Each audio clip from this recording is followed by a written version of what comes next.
साथियों नमस्कार। आज हम सहारा के बारे में बात कर रहे हैं। सहारा पे जो आप पोर्टल पे जो आपने फॉर्म भरा था तो बहुतों के अंदर में करीब करीब 80% लोगों के अंदर में डिफिशेंसी का मैसेज आया है। और मैसेज क्या आया हो तो आपको पता ही है कि कोई ना कोई कमी तो रह ही जाता है। तो उसके अब डिफिशेंसी को दूर करने के लिए इन्होंने एक रीसबमिट का ऑप्शन पोर्टल में चालू कर दिया है। तो जिस किसी के अंदर भी रीसबमिट का ऑप्शन है, रीसबमिट का ऑप्शन पर क्लिक करके आपके फार्म में जो भी कमी है उस कमी को आप दोबारा फार्म भर के आप ठीक कर सकते हैं। इसलिए यही आज का अपडेट है। बाकी आगे आपको इसके बारे में हम विस्तार से बता रहे हैं कि किसके किसके ऊपर क्या कमी आई है और उसको इसके लिए क्या करना है, वो आपको हम विस्तार से बता रहे हैं। इससे पहले यदि आप इस चैनल पे को पहली बार देख रहे हैं तो इसको सब्सक्राइब करें, बेल आइकन को दबाएं ताकि आपको आगे भी अपडेट मिलता रहे, और इसको लाइक भी करें और आगे शेयर भी करें। तो चलिए आगे आपको हम इसके बारे में कमी के बारे में बताते हैं। जैसे कि आपको पता है कि सहारा श्री का देहांत हो गया है, लेकिन देहांत होने या ना होने से इससे कोई फ़र्क नहीं पड़ता। वो जो उनका जो पेमेंट है अब उसका जो भी बारिश होगा, जो एक चूँकि ये सहारा एक कंपनी है, इसमें कई इसके मैनेजिंग डायरेक्टर है, तो काम फ़िलहाल चलता रहेगा। इसमें अभी तक जो भी कमी है इसके लिए अकेले सहारा को दोषी नहीं दिया, जितना दोषी सहारा है उससे कई गुना ज़्यादा दोषी आज तक की हमारी सभी सरकारें हैं, चाहे वो सरकार कांग्रेस की रही हो चाहे भाजपा की रही हो। जो ये तो पहले भी वीडियो में आपको हम बता ही चुके हैं। बाकी आगे आप इसका जो बता रहे हैं उस पर ध्यान दीजिए। बहुतों में कमी आया है कि एक ही मोबाइल से 5 से अधिक फार्म भरे गए हैं। तो 5 फार्म तक तो ठीक है, 5 से अधिक फार्म यदि आपने एक ही मोबाइल से भरे हैं तो आगे का उस पर कोई आगे जो 5 से अधिक फार्म जो भरे गए ना, तो 5 फार्म तक तो अलावा 5 से अधिक फार्म भरे गए हैं तो वो फार्म वाले दोबारा अपना आधार कार्ड से कोई नया नंबर को लिंक करके वो दोबारा से फार्म भरना पड़ेगा, तब जाके उनको पैसे मिलेंगे। 5 से ज़्यादा फार्म का अलाव नहीं है, ऐसा पोर्टल में बताया गया है।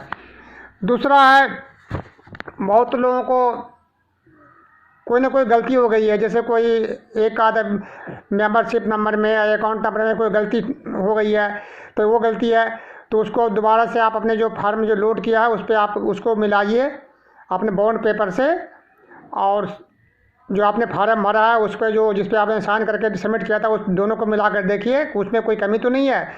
किसी में एक आध अक्षर छूट गया है, एक आध अंक छूट गया है, तो उसको आप दोबारा रीसबमिट करके आप दोबारा से भर सकते हैं। तीसरा, उसमें एक कमी बताया गया है कि किसी का फ़ोटो या जो स्कैन कॉपी आपने लोड किया है वो साफ और स्पष्ट नहीं है, तो इसलिए से इस वजह से भी रिजेक्ट है। तो उसको स्पष्ट और साफ फ़ोटो को जो बॉन्ड पेपर का और आपका जो भी बॉन्ड पेपर है जो भी है उसको स्पष्ट फ़ोटो लेकर के उसको दोबारा से अपलोड करिए, उसमें भी रीसबमिट आप कर सकते हैं। तीसरा है कि दवा फार्म में जो हस्ताक्षर है वो मेल नहीं खाता है, तो हस्ताक्षर जैसे कि या तो आपने ठीक से नहीं किया है और जो कुछ भी कमी रह गया उसको दोबारा से आप कर सकते हैं, दोबारा उसको रीसबमिट कर सकते हैं। उसके बाद और आगे कमी क्या है, पैन कार्ड के बारे में। जिन्होंने 50,000 रुपये से अधिक का दावा किया है तो उसके लिए पैन कार्ड आवश्यक है। तो पैन कार्ड यदि 50,000 से कम है तब तो पैन कार्ड की ज़रूरत नहीं है। यदि 50,000 से अधिक है तो आपको पैन कार्ड का फ़ोटो कॉपी उसका जो है कि स्कैन कॉपी लोड करना पड़ेगा, और वो आपको करना है।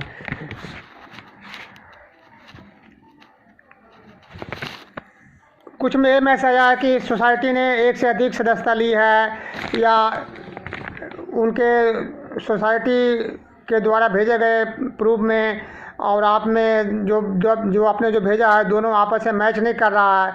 तो ये मैच नहीं करे तो उसमें बहुत सारी कमी सहारा की तरफ से भी है। पोर्टल पर तो ये बताया जा रहा है कि वो सहारा वाले इसके लिए ठीक कर रहे हैं, इसको अपलोड कर रहे हैं। यदि वो कमी सहारा की तरफ से है, बहुतों में क्या है कि मेंबरशिप नंबर उन्होंने अपलोड नहीं किया है या कुछ कमी रह गई है तो उनके तरफ से भी अपलोड होना है, वो अपलोड वो करेंगे। वो आपको यदि ऐसे तो बहुत सारे सारा की सोसाइटियाँ जितने भी ऑफिस है ज़्यादातर बंद ही हैं, फिर भी यदि आप एक बार जाके ऑफिस में पता कर लीजिए, उसके बारे में बताइए, यदि वो कमी है तो वो कमी यदि खुला है तो दूर कर सकते हैं। उसके बाद और भी है कि कई बार ऐसा भी हुआ कि एक से अधिक सदस्यता फार्म, मेंबरशिप फार्म भरा गया है, तो आपने वही सदस्यता फार्म भरना है जो बॉन्ड पेपर के ऊपर में मेंबरशिप नंबर जो लिखा है वही भरना है। ये सब कमी, छोटी मोटी कमियां हैं। इसके अलावा और भी कई कमियां मैं आपको दिखा रहा हूँ, इसमें बहुत सारे कमियां दिखाया जा रहा है। इससे और भी आया है कि दावेदार का जमाकर्ता का विवरण सारा सोसाइटी का डाटाबेस से मैच नहीं करता है। उसमें क्या है कि किसी में जो बताता ना, किसी में नाम में फ़र्क हो गया। जैसे किसी ने पहले आधार कार्ड के बजाय किसी और नाम से खाता खुलवाया था, राशन कार्ड से या वोटर कार्ड से, या कहीं गलती से मतलब जो दोबारा उन्होंने जो आधार कार्ड बनाया है तो आधार कार्ड में पहले वाले जो बाउंड पेपर पर जो नाम है दोनों में एक आध अक्षर का फ़र्क रह गया है। तो उसके लिए आपको क्या करना है कि इसी पोर्टल से एक फार्म है, वो फार्म लोड कर लेंगे आप। लोड करके उस पर फार्म को भर करके कि बॉन्ड पेपर पर जो नाम है वो, और अब जो दावा करने वाले जो व्यक्ति है, जो आधार कार्ड जिस पे जो आपका नाम है, दोनों एक ही व्यक्ति हैं, ये लिख करके, और जो एफिडेविट भी बनाना है। नोटरी, पब्लिक नोटरी होते हैं ना जो कोर्ट में बैठते हैं, यानी एफिडेविट भी उसको बोलते हैं देहाती भाषा में। तो एफिडेविट बना करके और साइन करके और उसके अपना जो फ़ोटो, जो अपने आधार कार्ड का फ़ोटो लगा करके या कोई पहचान पत्र लगा करके आपको दोबारा रीसबमिट करना है। ये फार्म जो है आप डाउनलोड कर सकते हैं। यदि डाउनलोड नहीं कर सकते हैं तो यदि चाहे तो हमारे नंबर इस पे आप जो मैसेज कर सकते हैं, आपको व्हाट्सएप पे फार्म भेज दिया जाएगा। उसको आप प्रिंट निकाल करके या कहीं से भी प्रिंट निकलवा करके आप दोबारा अपलोड कर सकते हैं।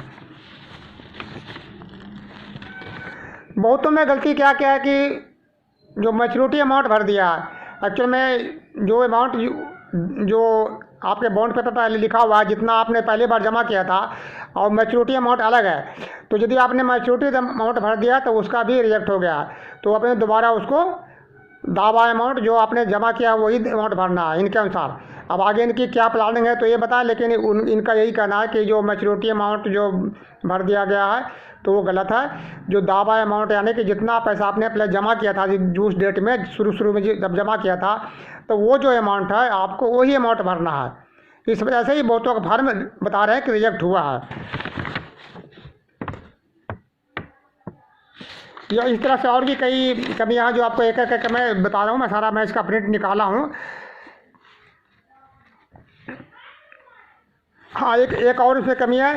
यदि 31 मार्च के बाद यदि आपको मैच्योरिटी हुई है और तो उसके बाद आपने मैच्योरिटी का जो फार्म भरे हैं तो वो आपको फ़िलहाल नहीं मिलेगा, क्योंकि सहारा ने अभी तक जो अपनी तरफ से सहारा ने जो उनके पास स्कैन कॉपी भेजा है ना, वो 31 मार्च से पहले तक का ही भेजा है। 31 मार्च तक के बाद का उन्होंने भेजा ही नहीं है, क्योंकि उनको ऐसा आदेश ही नहीं दिया गया था। जब उसका नया आदेश आएगा तब जाके होगा। इसलिए अच्छा है कि जो 31 मार्च से पहले जो मैच्योरिटी जिनकी हुई है वही फार्म भरें। 31 मार्च के बाद जिनकी मैच्योरिटी हुई है वो फार्म भरे हैं तो फिलहाल उनको इंतज़ार करना पड़ेगा। नया ऑप्शन आएगा तभी देखा जाएगा। फिलहाल अभी उनको नहीं मिलेगा, ऐसा पोर्टल के माध्यम से सहारा ने बताया है। उसके बाद है इस तरह से कई कमियां हैं। इन कमियों को जैसा तो आप जैसे ही आप जो है ना उसमें मोबाइल नंबर डाल के, आधार नंबर डाल के आप चेक करेंगे तो आपके जो कमी है आपको जो कि उसमें डिफिशिएंसी का जो मैसेज है, कमी का जो मैसेज आपको साफ हिंदी में भी या अंग्रेजी में भी आप दिख जाएगा।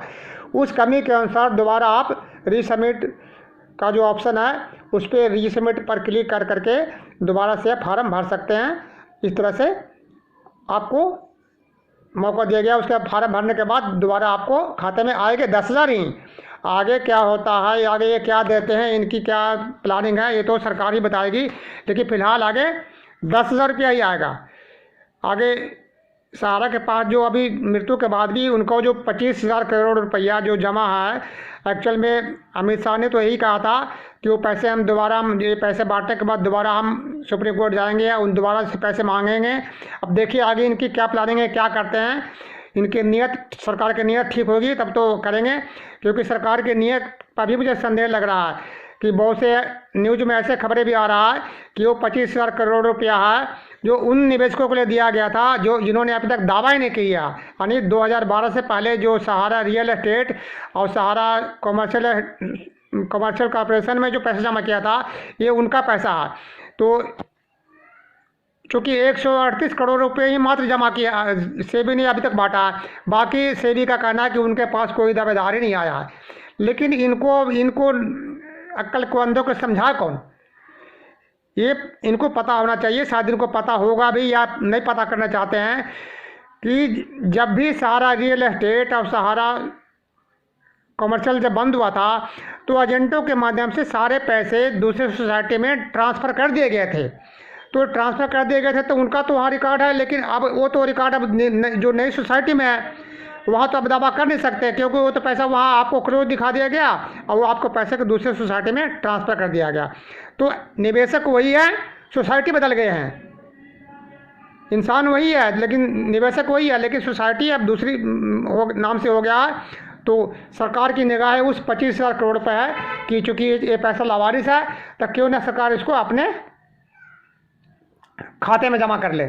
सरकार की ऐसी भी सोच है, ऐसा सुनने में आ रहा है। बाकी ऐसा नहीं होगा। ऐसा होने के लिए आप लोग को, मैं पहले भी बोल रहा हूँ, अभी बोल रहा हूँ कि आप लोग को संघर्ष के लिए तैयार रहना ही पड़ेगा, क्योंकि सरकार की नीयत ठीक नहीं आई है। अभी तक जो कमी आ रही है इसमें सहारा की तो कमी तो है ही है, लेकिन उससे भी बहुत बड़ी कमी सेबी की है और सरकार की है। सेबी यानी सरकार की कमी है। इन्होंने कभी निवेशकों के बारे में जैसे कि सोचा है नहीं, इनको तो बस इनको निवेशकों के बारे में चिंता नहीं है। मैं पहले भी कहा था कि आम निवेशकों को, आम गरीब को इनके नज़र में सिर्फ कीड़े मकोड़े हैं।